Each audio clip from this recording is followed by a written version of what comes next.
Well, good morning, everyone, and welcome to the Mesa Police Department. Thank you very much for being here this morning. I'm Walt Vasquez, the Chief of Police for the City of La Mesa Police Department. We're here today to announce the arrest of Zachary Bunny for the murder of one of our residents, Scott Martinez, in June of 2006.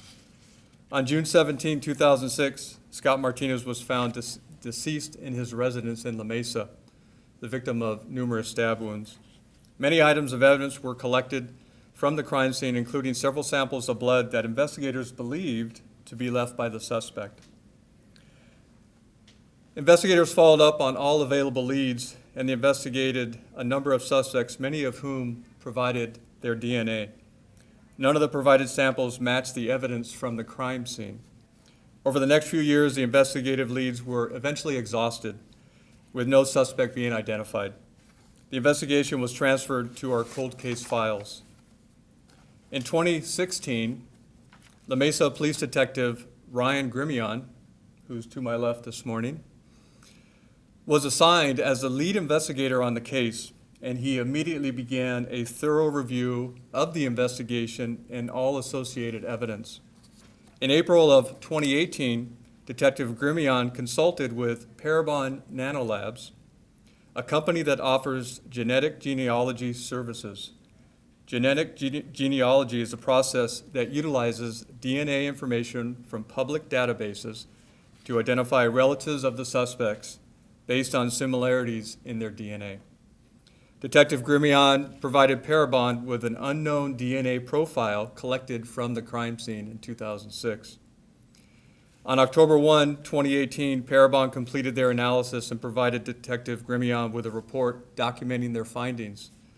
The Parabon report included or indicated that Zachary Bunny was a possible suspect in this case. Detective Grimion, using traditional investigative techniques, conducted an extensive follow-up and was able to determine that at the time of the homicide in 2006, Bunny was 26 years old and living in La Mesa. Further investigation determined that he was now living in Hillsboro, Oregon. In early January of this year, La Mesa police detectives and the U.S. Marshals Service traveled to Hillsboro and obtained a search warrant for Bunny's DNA. A subsequent analysis performed by the San Diego County Sheriff's Crime Lab confirmed that Bunny's DNA matched that which was collected at the crime scene in 2016. A warrant for Bunny's arrest was obtained, and with the assistance of the U.S. Marshals Task Force, he was taken into custody without incident on January 10th of this year. Bunny was booked into the Washington County Jail in Hillsboro, Oregon. Bunny is being transferred to San Diego today by the San Diego District Attorney's Office investigative team. Because of the hard work of Detective Grimion and his colleagues in the La Mesa Police Department Investigations Unit and the La Mesa Police Department Special Investigations Unit, as well as the tremendous, and I emphasize tremendous, assistance of our partner agencies, which have joined me this morning for this press conference, including the San Diego County District Attorney's Office, the San Diego Sheriff's Crime Lab, the U.S. Marshals Service, the Federal Bureau of Investigation, the Hillsboro Police Department, the Washington County Sheriff's Office, and the Clackamas County Sheriff's Office, and Parabon Nanolabs. We are proud to be able to, hopefully, provide closure to Mr. Martinez's family for the terrible loss of their loved one, as well as bring a dangerous and violent criminal to justice. I wanted to thank everyone again for coming today. Since this is still an active investigation, anyone that has information about this case is strongly encouraged to come forward and contact the La Mesa Police Department or the San Diego Crime Stoppers.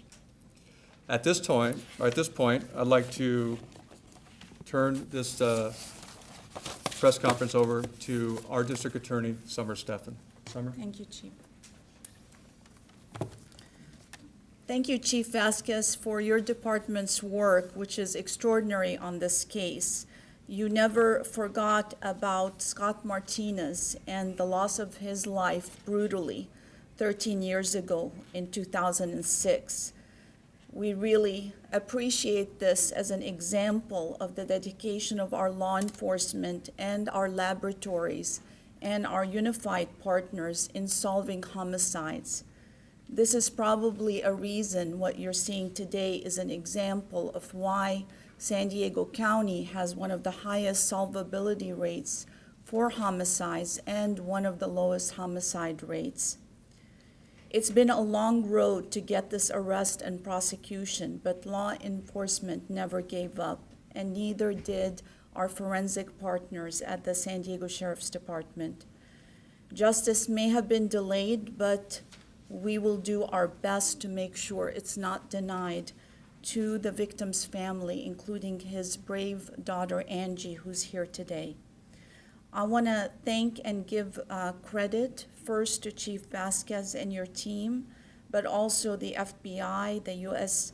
Marshals Service, and the San Diego Sheriff's Crime Lab, along with everybody else who partnered on this. And I want to thank my own office and Deputy District Attorney Brian Erickson, who's here today, who will be prosecuting this case. The defendant is scheduled for an arraignment tomorrow, if everything goes on time today with the transportation. And he is facing what has already been filed in court, 1 count of murder and with a weapons allegation. The maximum sentence being 26 years to life. Scott Martinez's daughter, like I said, Angie, is here, and we want her to know that she will have the full support of the police department along with our DA team and our specialized victim advocates that will stand with her. It's important to note that San Diego's always been at the cutting edge of leveraging forensic technology, and you're going to hear from the expert shortly on that, and you'll be amazed at everything the Sheriff's Lab did. But every year there are new avenues to solve crime, and in San Diego we are ready to take advantage of them. This new genealogy evidence that you're going to hear about is something that we are very excited about for the benefit of victims out there. The world may go on, but I talk to victims every day that cannot go on because in addition to the loss of their loved one, they suffer the feeling of a loss of justice, that there is no justice. Just in the last 2 months ago, there was another case solved using this genealogy technique with old-fashioned good police work. And that was the Carlsbad case that you covered with Jody Sarin. So we're seeing now in 2 months, 2 cases brought to justice, leveraging new technology with police work that is meticulously done. We are hopeful that he will answer for this violent crime and that we will be able to bring justice and to many more families in the future. Thank you. Next, I'd like to invite Supervising Criminalist Connie Melton from the San Diego Sheriff's Crime Lab to say a few words. So I'm going to summarize the involvement of the San Diego Sheriff's Crime Laboratory in this case over the last 12 and a half years. So as was said earlier, this murder happened on June 17th, 2006. La Mesa Police Department originally submitted a lab service request for DNA testing on July 17th, 2006. That request was assigned to me as a DNA analyst on July 19th of 2006, and I completed the work on that case on July 27th in 2006. As part of that work, I identified 2 bloodstains from the crime scene that were an unknown male DNA profile that did not match the victim, presumably from the suspect cutting himself during the commission of the crime. That DNA profile was uploaded into CODIS at the end of July 2006. There were no hits in CODIS at that time, nor have there been any CODIS hits to that profile since then. During 2007, the La Mesa Police Department submitted numerous possible suspect reference samples to our laboratory. All of them were compared and excluded. In 2012, The case was submitted to the California Department of Justice for familial searching. The San Diego Sheriff's Department Crime Laboratory developed a YSTR profile from the crime scene evidence at that time to help facilitate that process. The case was accepted by DOJ for the familial searching, and no possible suspects were identified from that process. In 2016, we helped the La Mesa Police Department in trying to utilize additional DNA typing technologies, including additional YSTRs and SNP markers that are not currently in use in most forensic laboratories, in trying to help identify a possible suspect. This type of DNA testing can provide certain identity, ancestry, and phenotypic characteristics. A report from the Institute of Applied Genetics at the University of North Texas was completed and received in June of 2016. During 2017 and 2018, additional possible suspect reference samples were submitted for comparison. They too were excluded. And in total, at least 20 suspect references had been submitted and tested by our laboratory, and all of them were excluded. In 2017, La Mesa Police Department utilized additional SNP DNA testing by a private company, Parabon Nanolabs, to try to help in identifying a suspect. Last year, in April of 2018, the Golden State Killer case pioneered the use of genetic genealogy to search DNA profiles, including SNP profiles, against other profiles uploaded to a public database for genealogy purposes. In late September of 2018, Parabon used this new tool of genetic genealogy on the DNA testing that they had done previously and identified a potential ancestral link to the crime scene DNA. In October 2018, Detective Gramion notified me that they now had a name for the potential suspect who was identified by this genetic genealogy, and they were trying to locate that individual. Over the next several months, we had multiple conversations about potential samples that might be submitted to our laboratory for testing once that individual could be located. In early January of this year, Detective Gramion informed me that they were going to be traveling to Oregon to try to collect a potential sample from this individual. On the afternoon of January 9th, 2019, a reference sample was collected from the suspect in Oregon. That sample was sent overnight to the La Mesa Police Department. It was brought to the San Diego County Sheriff's Department Regional Crime Laboratory on the morning of January 10th, 2019. Criminalist Anne-Marie Schaefer took custody of that sample and began immediate DNA testing. Shortly before 1:30 p.m. on January 10th, Anne-Marie notified me of the DNA match to the suspect DNA profile from the crime scene, and I immediately notified Detective Gramion of the results. Thank you, Connie. Next, I'd like to call up Angie Martinez, the victim's daughter. She would like to say a few words. Angie?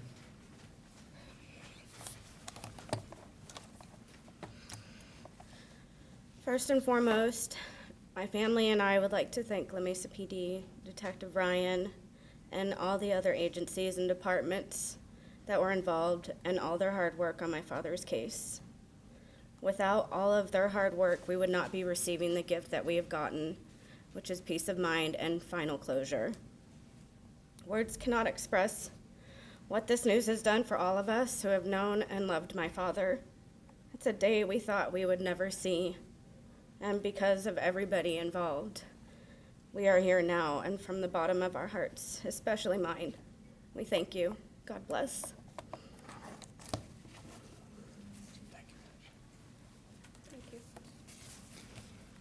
So again, thank you for being here this morning.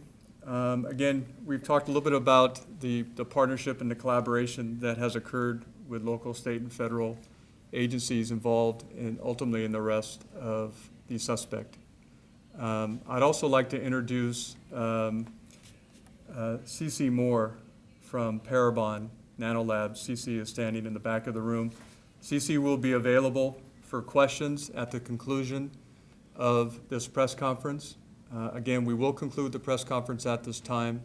Thank you very much for being here. Again, Cece will be available. The La Mesa Police Department Public Information Officer, PIO, Lieutenant Greg Runge, will be available for any questions that you may have. And Angie may be available. It's up to Angie. But again, thank you for being here and publicizing this case and all the hard work that went into this case. And have a great day, everyone. Thank you very much.